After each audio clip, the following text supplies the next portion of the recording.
Cloud. Awesome. Okay, so the the topic today is how to set yourself apart in a crowded marketplace. And specifically, it's for realtors because, as I mentioned in the email invitation that you all would have received, there are 30,000 licensees in the province, and it fluctuates a little bit here and there, but generally that's the number. And we all know that 14, close to 15,000 of those are in the lower mainland alone. And so that's a lot of other people out there being realtors. And if you want to create a successful business, you definitely have to learn to stand apart and set yourself apart from the crowd. So we're going to talk about that today. I'm going to share what I've learned in my time as both a realtor and as someone who coaches realtors for the past 5 years. And I'm just again want to acknowledge you for taking the time to be here. And my commitment to you is that I want you to come away from this session. I'm going to give you as much as I can in a really short period of time that is actionable, that you can take something and run with it and make a change. So as you're listening, I request that you listen for insight, not agreement. You listen for something new, something that you can take a step on today, and think that when you hear it, you'll go, yeah, that's it. That's the thing I'm going to act on. And I'm going to ask you at the end, there is a quiz at the end. I'm going to ask you at the end, what's that takeaway? What's that one thing that you want to action so that you can move towards setting yourself apart more in this really crowded marketplace so that you can be more successful in your business. You can make more money. So I'll ask you that at the end. Before I get started, I want to just take a moment to introduce myself. There's several people on the call who know me, and there's a few new faces. So again, thank you for joining me and welcome. I'd love to know how you heard about the masterclass. If you'd be willing to share that, that'd be great. We post in a whole bunch of places, and meaning me and Emily, my VA, we're posting all over the place. We've got emails going out, and sometimes people are sharing on my behalf. And so I'd love to know how you found out about the masterclass. If you wouldn't mind popping that in the chat, or even in a direct message to me, that'd be super helpful.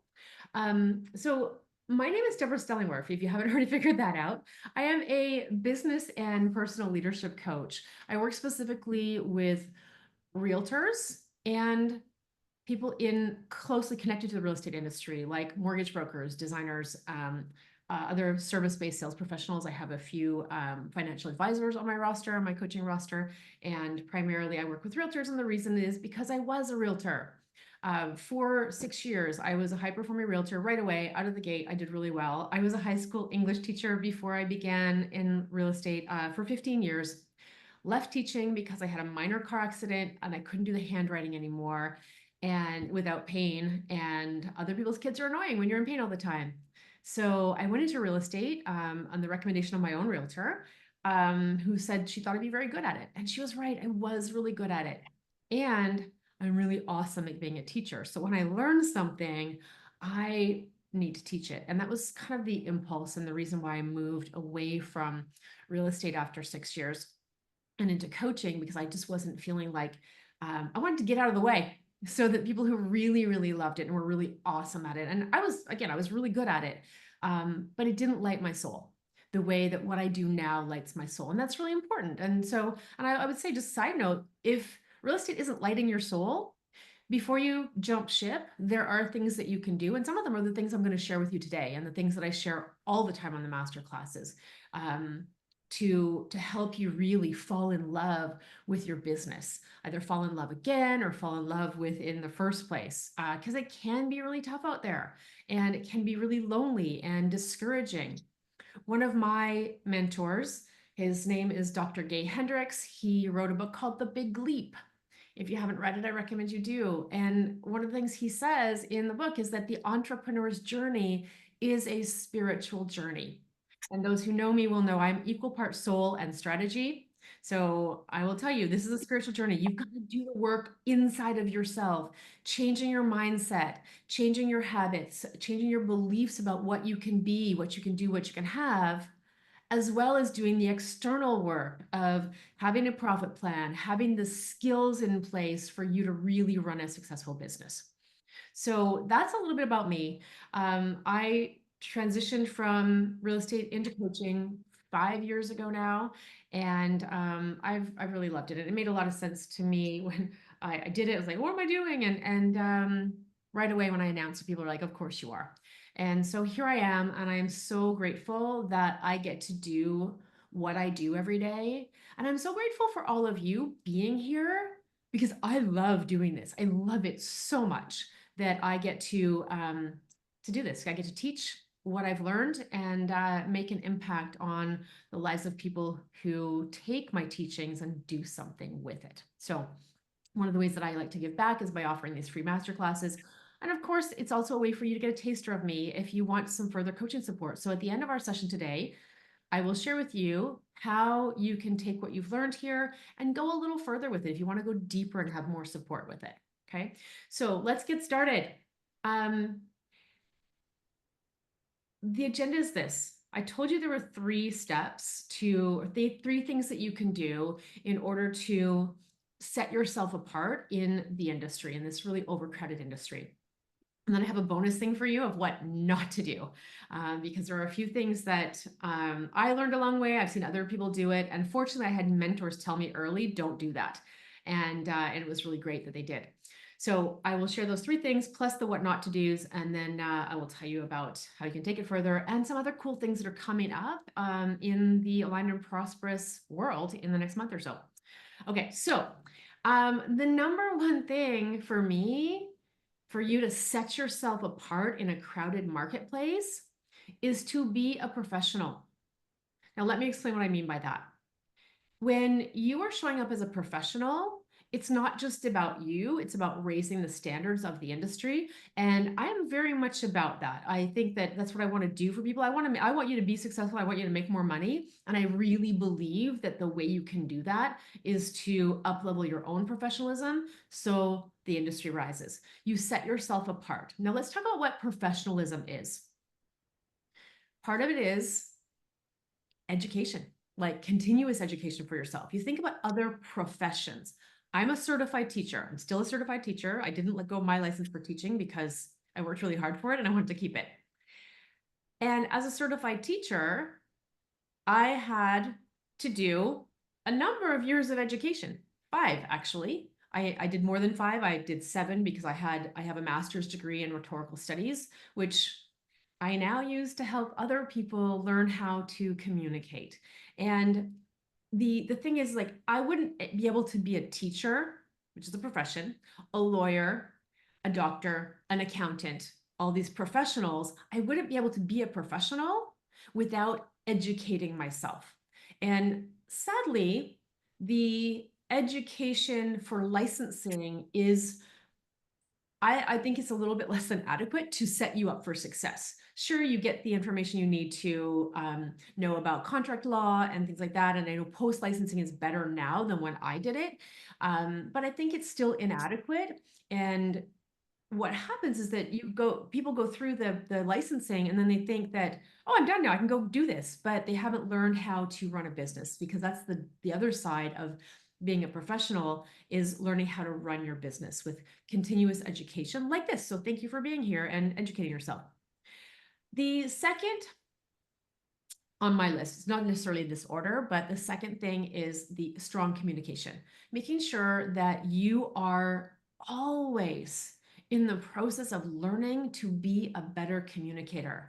Someone who's really professional comes across as someone who's very articulate and well-spoken and can guide and lead the conversation, which is what you need to do if you're going to close sales, you're going to convert prospective buyers and sellers into actual clients. You need to be able to communicate effectively. I have a fascination with language and communication. This is why I became an English teacher. I have a minor in French. I lived in Italy and learned to speak Italian. I am absolutely fascinated with languages. And I am constantly aware of the learning of language, my own and other people. I have a 5-year-old grandson who is, it's just been such a delight to watch him learn. And when my daughter was learning language, I was like keeping a journal of everything she said until it got to the point where I couldn't actually keep up. So one thing I want you to remember, that strong communication is something that takes some effort. When I came into the real estate industry, I discovered very quickly that, and I describe it this way, I was in a foreign country and I didn't speak the language. I can talk about literary devices and plot structure and metaphors and similes and synchronicities and all that. I can talk about that all day long. I can do academic essays for you, but I didn't speak the language of sales leadership. I didn't speak the language of real estate. And because I am really tuned into language, I was very aware that I was lacking in my ability to communicate effectively. If anybody's ever felt that way, let us know. You can let me know privately. I know that some of the people on the call have shared that with me, that they have felt like I don't know what to say. Last month's masterclass was on what to say when you don't know what to say. And it was my biggest registration ever. So I know I've hit something with that. It was like really learning how to communicate. And so much of the work that I do inside my coaching programs and with my private clients and my mastermind groups and even in the academy, it is around learning how to communicate effectively and communicate in the language of your profession so that you can guide your clients down the path of where they want to go, where they need to go. So, somebody else coming in. All right. So then continuous education, strong communication. I want to talk about appearance. Professional appearance is also an element of professionalism. So for those of you just joining, I'm talking about the first point of how to set yourself apart, and it's being a professional. And professional appearance doesn't mean you have to dress in a way that isn't you. But, and you want to make sure you're put together and you have a look. I remember, and this might sound judgy, but here's the thing, I'll tell you what the context is from. I remember meeting somebody at a showing and he came with his buyer, and I don't know what the relationship was, but the impression it gave, I don't know that that was an impression he intended. Maybe he did, I don't know. But he was wearing flip-flops and really scruffy jeans, jean shorts and a kind of crumpled t-shirt. And yeah, you can totally do that. You're absolutely fine if you want to run your business like that. And I promise you that fashion is rhetorical. Okay. I did talk on that once at an event. Fashion is rhetorical. What I mean by that is what you choose to wear persuades people how they should view you.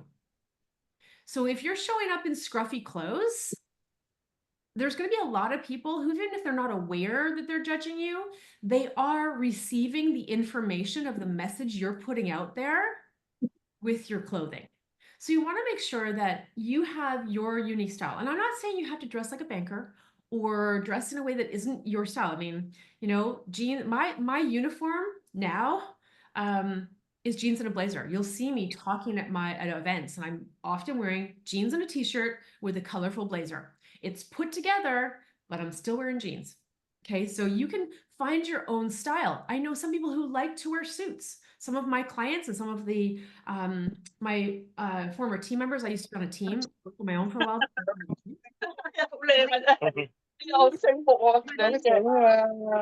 Hello, can we have everybody mute? Okay, so we've got somebody not muted. Fix that. Clement, I got you muted. Okay. Sorry about that. So, I know some people who love dressing in suits. It makes them feel good. It makes them feel professional. It's always been a trick of mine that when I don't feel great, I dress better. I mean, I like to dress well. I'm really into fashion. And if I don't feel well, I dress it up instead of down. The temptation is to dress down and go, oh, I feel lousy. I'm just gonna put sweats on. And actually then it's confirming even for your own brain that, you're not showing up, you can be really relaxed today. I used to teach at a private school and the kids wore uniforms. And when they came to school on most days in their uniforms, they just knew it was business, like get to school, get to work, do the class. We would have non-uniform days that were, theme related, like, it was the Canucks Day or Twin Day or whatever the theme happened to be that student council came up with.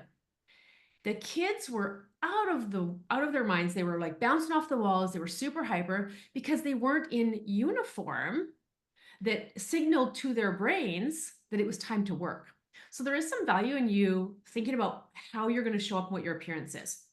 Okay, there's a couple more things on professionalism, then we'll get to the other points. So if you're going to raise the standards of your professionalism so that people see you differently and you stand apart, another way to do that is through the organization. How are you organized in your business? Do you have systems in place so that when a client goes through a process, there's a journey that you're not just randomly reacting to everything, but you've actually set up a system in place so they feel like there's a procedure happening rather than it just kind of being willy-nilly and sort of haphazard. That's a really, you go into any situation with other professionals, doctors, lawyers, accountants, and you will experience a system of how things are done. There'll be often for, say, accountants and lawyers, there's going to be a letter of engagement, if not at least a retainer. There's going to be different processes. So, what have you got in place in terms of your record keeping and your systems so that the clients have a better, more professional experience with you? Ethical standards is another way to up-level your professionalism and stand apart. I won't say too much on that. It's obvious, I think. And then technology use. And I don't just mean technology use as terms of like internet, but technology use, there's different ways you can use technology to show that you're a professional. So if you've been in the business for a long time, it can be really tempting to just ignore the new technology that comes out. And the danger of that is that then you start looking out of date and you look like you're not as with it as some of the newer agents who are using the modern technology. So I know that Linda and Karina, who are on the call, are both started using video recently. Video is the thing. Video is queen or king if you're a guy, or whatever you want if you're in between. And the fact is, when you're using technology in a way, especially video, you're probably used to seeing video. You might even be using it. But let's keep in mind that a lot of your clients are not. So they're really impressed when you use it. And other types of technology too, like Really Trusted. I'm a huge fan of Really Trusted. Really Trusted was created by my former business partner, Greg Dent. And you created that originally for our team to help us run our systems better in 2016 when the new compliance documents that are not new anymore came out and we had all these paperwork to do. And so he created a technology for us that he then started sharing with other people because he thought it could be helpful for them as well. And that's another way. Use that kind of technology. It's such an easy app to use. And this is a way for you to show that you're cutting edge. There are different trainings as well available for how to use AI in ways that are really helpful for you. I'm not going to talk about that today. Actually, in next month's call, I do have a guest on the masterclass who's going to talk about one of the really cool ways you can use AI for lead gen. So it's, so technology use is something you want to explore, again, to set yourself apart as a professional.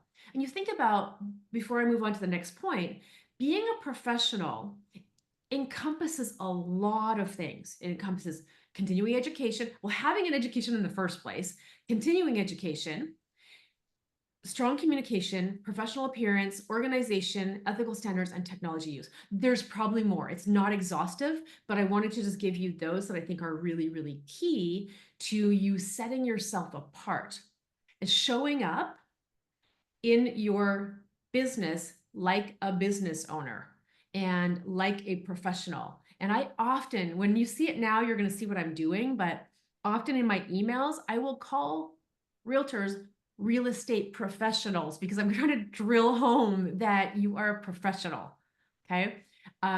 There's so many unfortunate stories and attitudes about realtors and who they are and that they're just in it for the money and that they're shady and all of those things. So if you show up as a professional and you impress someone or your potential clients with your professionalism, you're going to stand apart because they have an idea about who realtors are. And we all know they're wrong because there's a lot of amazing realtors out there. And it's just the same case. Like everybody hates lawyers, but they like their own lawyer. And everybody hates realtors, but they like their own realtor. So let's have you be the one they like by how you show up in your professionalism and how you run your business like a business. So that's number one. Number two, on of the keys to setting yourself apart in this really crowded marketplace is really knowing your business. I know it's obvious, and as I promised at the beginning, there's no magic bullet here. You have to know your business. I couldn't have gone and taught high school English for 15 years if I didn't know English, literature, grammar, sentence structure, how to write an essay, do all the things. I had to know that. I had to keep learning and keep relevant on pedagogy and how to teach and how teenagers learn and what's classroom management and the best way to do that. I had to know all that. So you too, as realtors, you need to know your business. And now you might think, well, Deb, that's obvious. Surprisingly, for a lot of people, it's not. And even you might think, oh, it's obvious. I know my business, but I'm going to share you something that you may not know. So when you think about knowing your business, what does that mean to you? It might mean knowing your product. Know your product, know the market, know recent sales, know about interest rates, just know all those things. And that's absolutely true. Know that part. You've got to know it. It's super important. And if that were the only thing to set you apart, there's a lot of people who'd be more successful than they are because they know the market really well. They spend a lot of time in Paragon researching things and watching the what's for listing, what's sale, and they're not doing well in their businesses. So that's only one component of knowing your business. The second, I believe, is knowing the compliance requirements. I'm going to tell you a story about a realtor. Well, I hear this all the time, so I'm going to tell you the story, but if there are so many people, and maybe some of you on this call, who are offside on a regular basis with compliance. I spoke to somebody the other day, a very high producing agent, one of my clients, so I've set him straight, who hasn't been, and some of them are not like doing the DORT until they do get an accepted offer.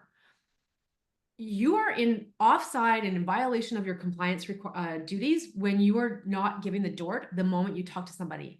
The DORT is that disclosure, representation, and trading services. You can't show a property. You can't give them advice. You can't even talk about the market without first giving that disclosure.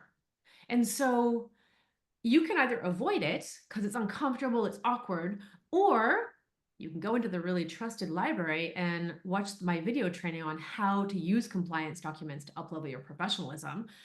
And probably if you're in a situation where you're competing with somebody else for the business, there's a pretty good chance that you're going to win the business if you position the compliance requirements well. So there was a situation, I had pretty much backed away from real estate, and I was still licensed at the time. And I had referred a friend of mine to one of my referral partners, and my referral partner was helping her out to find a place. And then I suddenly found out that she was like getting information from her neighbor. And like my referral partner had sent her the DORT, they'd set up a search, they'd done all the things, they'd been talking. And then suddenly tells me she's talking to her neighbor, and her neighbor gave her this information and this, that. And it's like, oh, but I'm like, oh, I thought you were working with this person. Oh yeah, but I like I don't know her that well, and my neighbor's so nice. I'm like, okay, so have you signed anything? Has she sent you anything, talked about agency, anything? And she's like, well, no, I don't think so. And she actually had to go look in her files to see if she sent her anything. And I just said, look, it's fine if you want to work with your neighbor. And I'd be concerned about what the experience might be like if somebody's not at this early stage, this really simple way, aware of the compliance requirements of her profession. Okay, that's all I said. I let her make her choice. She actually did go with my person because I think it's legitimate. I think it's a legitimate thing to say. If you're not focusing on your compliance duties, where else are you maybe falling short in protecting yourself and your clients? So strong opinion, you may not agree with it, but it's my opinion, and I think it's really, really important. And I've just also given you a way that if you find yourself in a situation where they may be talking to somebody else, and you can ask that question and you can say, look, It's okay. You can work with whoever you want. And quite frankly, like I feel like it was my duty to give you the compliance information because that's what I need. And I'd be concerned about, if this person doesn't know that that's their duty, where else might they be deficient in their knowledge of how to serve and protect you? Okay. And you can do that the way I said it because you're not dissing another agent. You're just saying, I'm concerned that I would be concerned.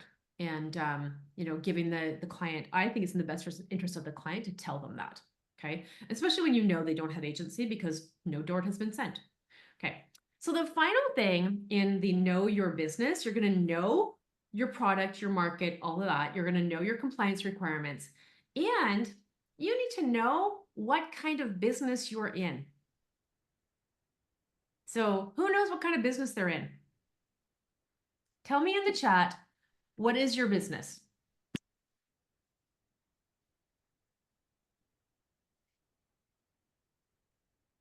Okay. Take a moment. Tell me in the chat, what business are you in? Some of my clients may know the answer to this.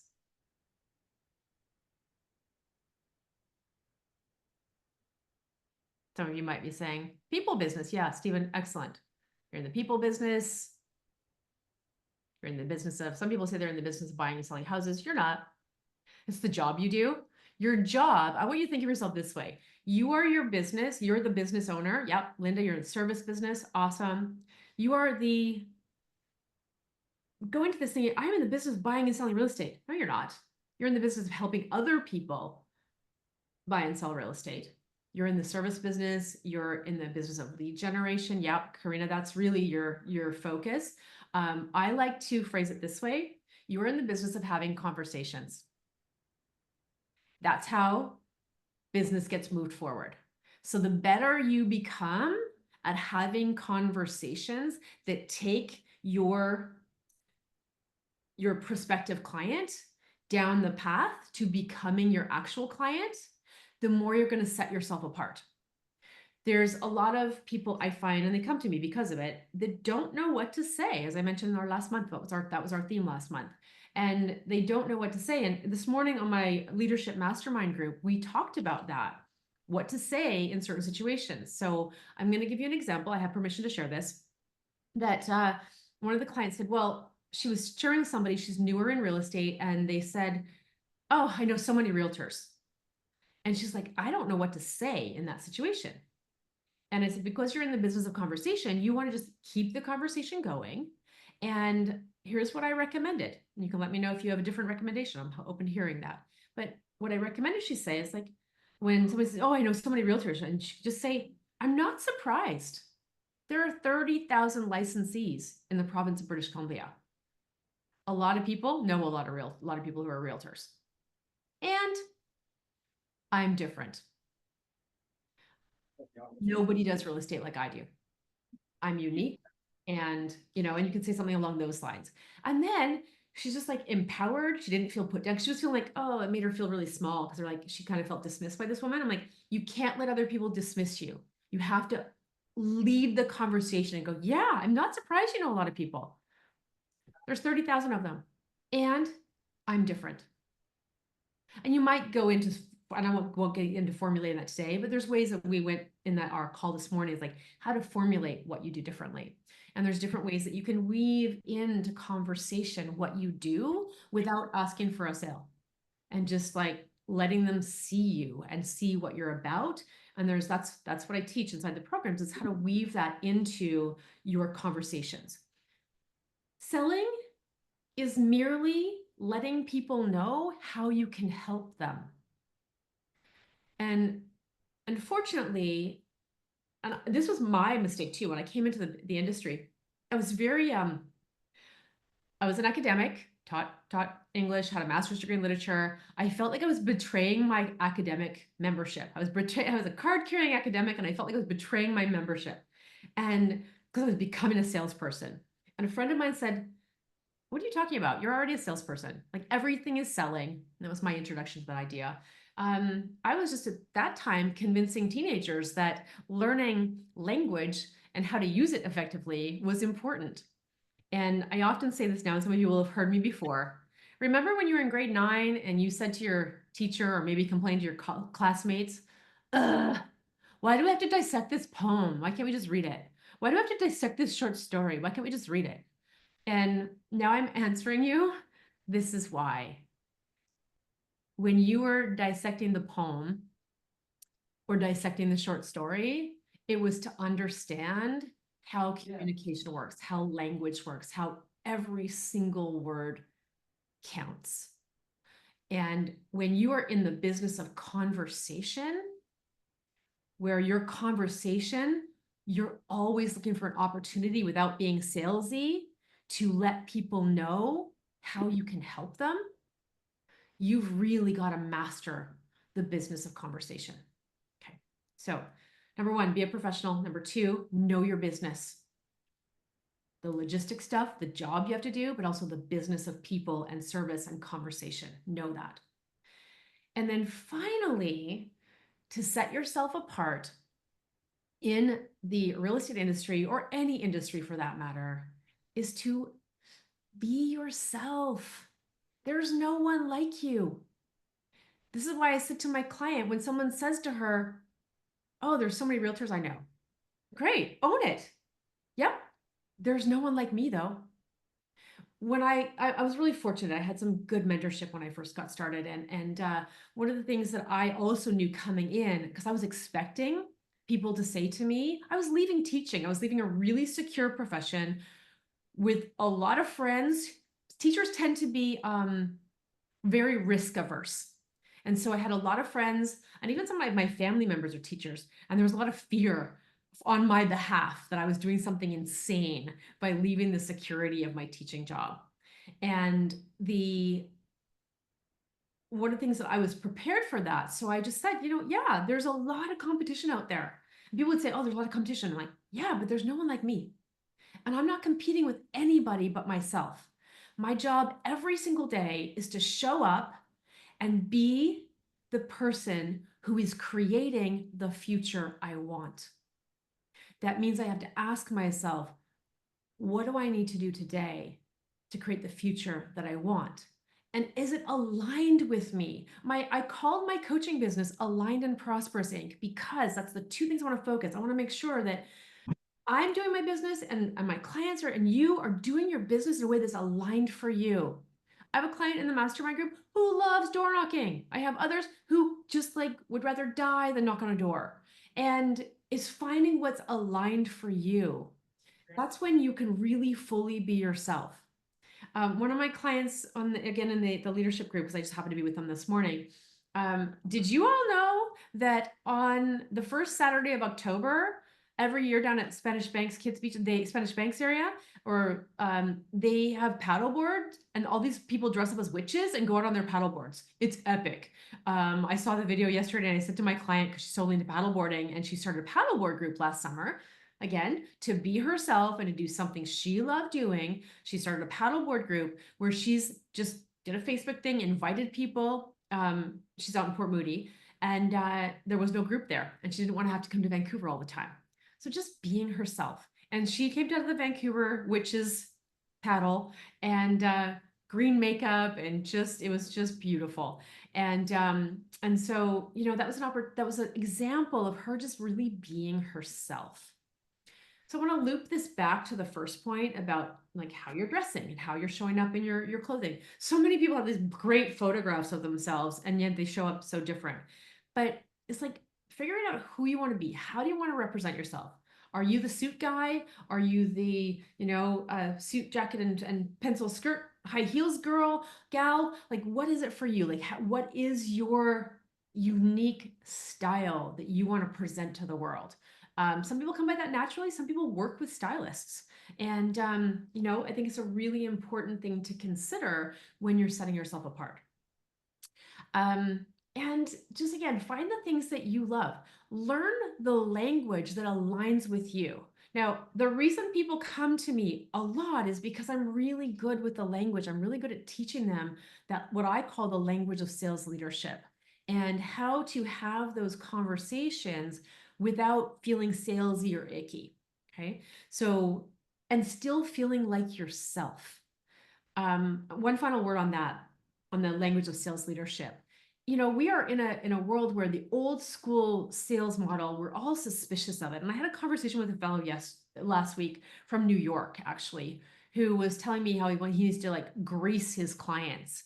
And I'm like, he goes, you know what that means, right? I'm like, yes, but I don't grease my clients. I nurture my clients and I nurture my prospective leads and my prospective clients. And there's just a different energy about it. And it's just much more aligned for me. If you want to grease your clients, then go fill your boots, but I'm not going to.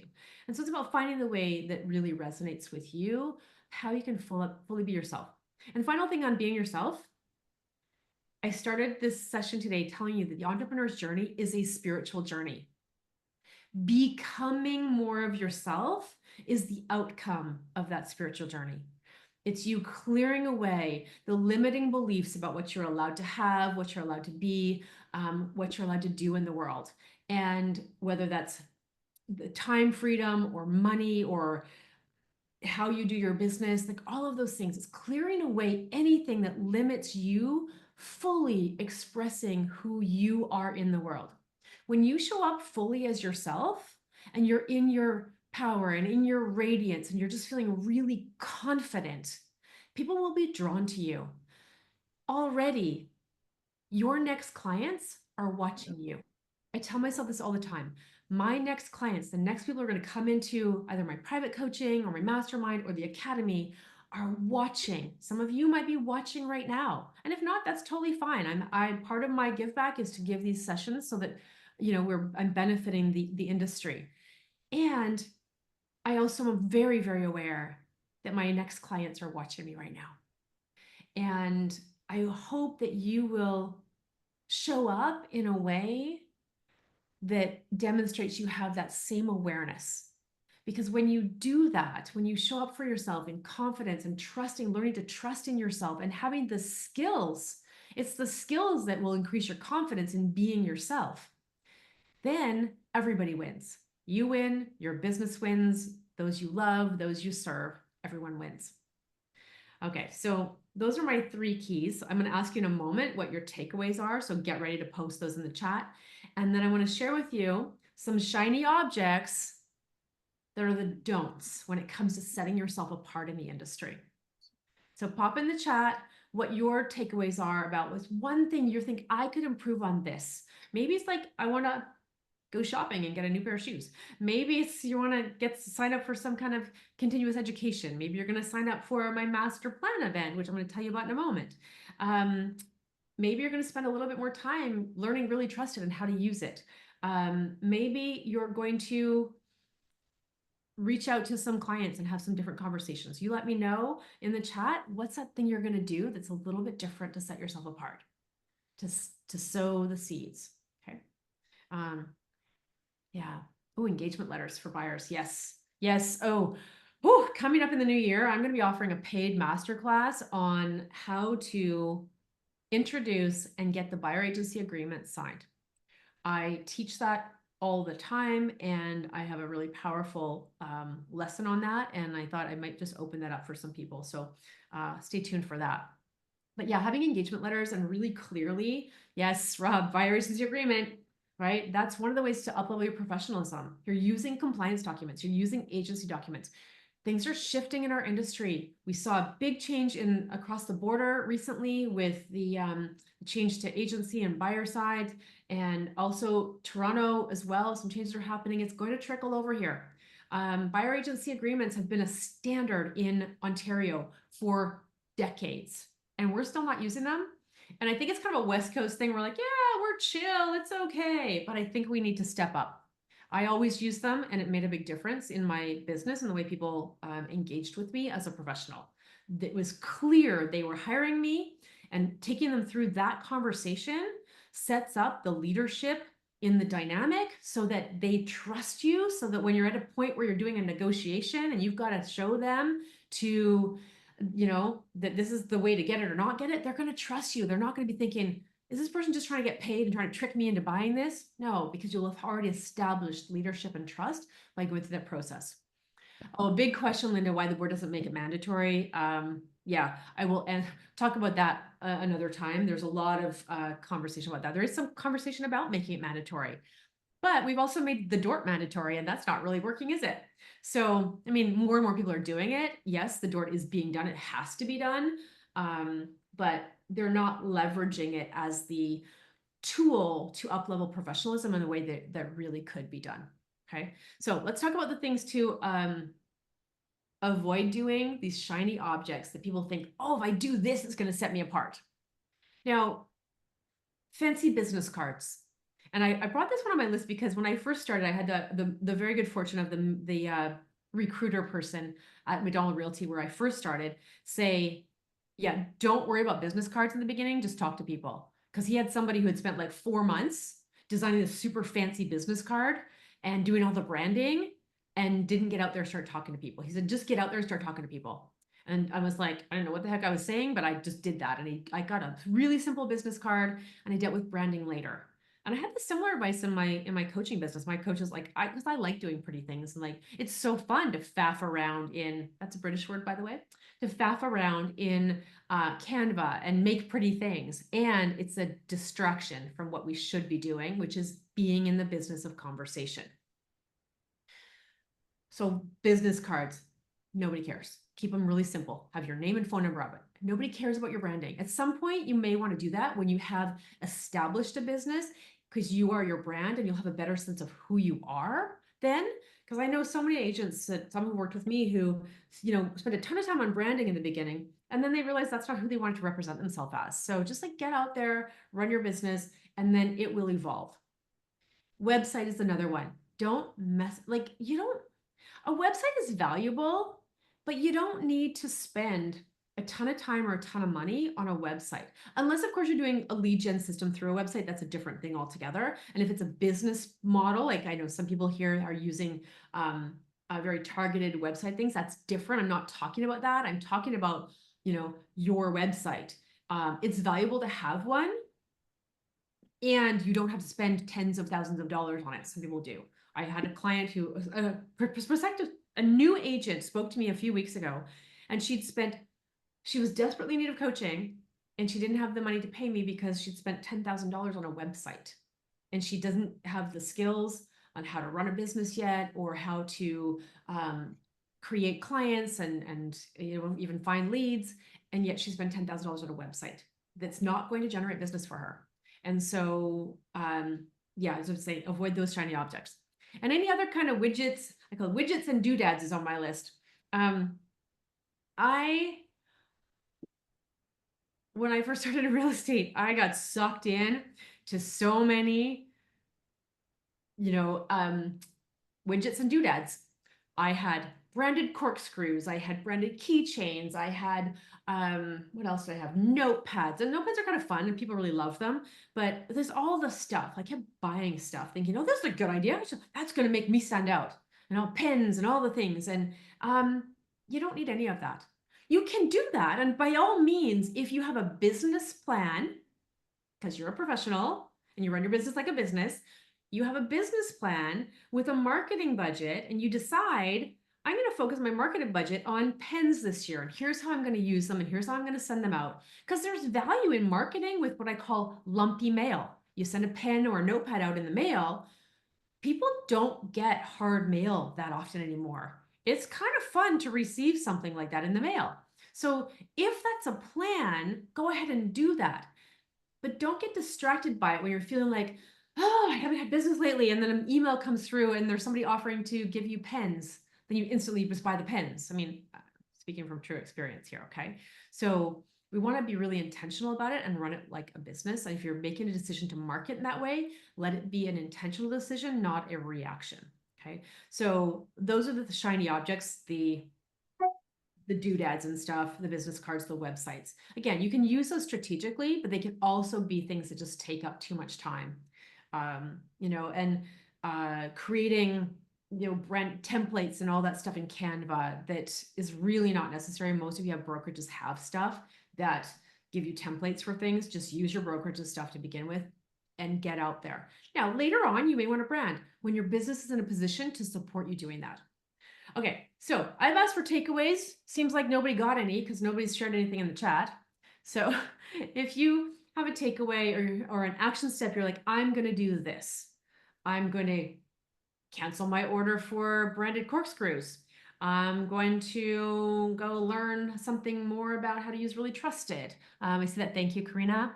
And I don't get paid by Really Trusted, by the way. I just really believe in it because I was there. It was made for me and the team. The intention was never to sell it. The intention was just to like make our lives easier in our business. And a couple years in, Greg's like, I think other people could benefit from sharing this. And it really came from a really honest place of like just making the industry better and making everybody else's lives easier. So that's why I keep mentioning Really Trusted. They're also one of the sponsors for my event coming up in November. So everybody seems too shy to share their takeaways, which is fine. I'm going to share with you. I'm going to pop in the chat here a couple of ways that you can extend our time together here. If you would like to have a chat with me about what having coaching support with me could look like for you, I've posted in the chat here an opportunity for you to book. This is my booking link for a discovery call, and on that call, we will simply look at 3 things that you can do to set yourself apart and get really specific. I'll have you a 30-minute call. We'll have you come away from that call with some clarity about who you're being right now in your business and what needs to shift. Maybe what's holding you back in the area of standing out and how you might be hiding and acting like a secret agent. And then we'll talk about a pathway to create that outcome that you want. You know, sometimes it can just take a single shift can change so much in your business by doing one thing differently. So we can get that handled easily in 30 minutes. So if that's something you would like to do, there's the link for booking a session there. And then coming up every year, I do a business planning event that I call the Master Plan event. And I call it the Master Plan because your business nobody got into business just to be in business. We all got into business to support the life we want. And so that's why I call this business planning, 1-day business planning retreat, I call it the Master Plan, where you make the plan for the life you want and then the business that will support it. And then that becomes the thing that guides you throughout the year in your decisions, whether you're buying corkscrews or not, okay? And what other actions you're taking in order to support your life, whether that's taking care of your mindfulness or how many transactions you need to do in order to reach your financial goals, and getting really clear on what those are. Too often, too many people, I say, well, what do you want to do? And they're like, I don't know. I'm just going to see what happens. I don't know what's possible, so I'm just going to see what happens. Well, here's the thing. Anything is possible. If somebody else has done it before, it's possible. The decision really for you is whether or not you want to do what it takes. Okay. So, thank you, Gerdate. Yes, I am a very practical approach, equal parts spiritual and practical. So glad that your help. And I really want you all to stand out with confidence because really that is the key. I can sum up this whole session in the key to you standing out and setting yourself apart is growing your confidence. So love to hear from you. I'm going to shut the video off right now and open up to any questions and comments or that anybody has, or maybe even some coaching about something you want to say to somebody. So I'll shut that off right now and we'll take the next few minutes to have a chat if anybody wants to do that. So thank you for joining me. Thank you so much for sharing your time and energy with me. And I'll see you next month on November 20th. We'll be talking about some lead generation strategies that I don't like to call it lead gen, I like to call it client creation. But we'll be talking about that in that next class. So I'm going to shut off the recording now and I will see you next month.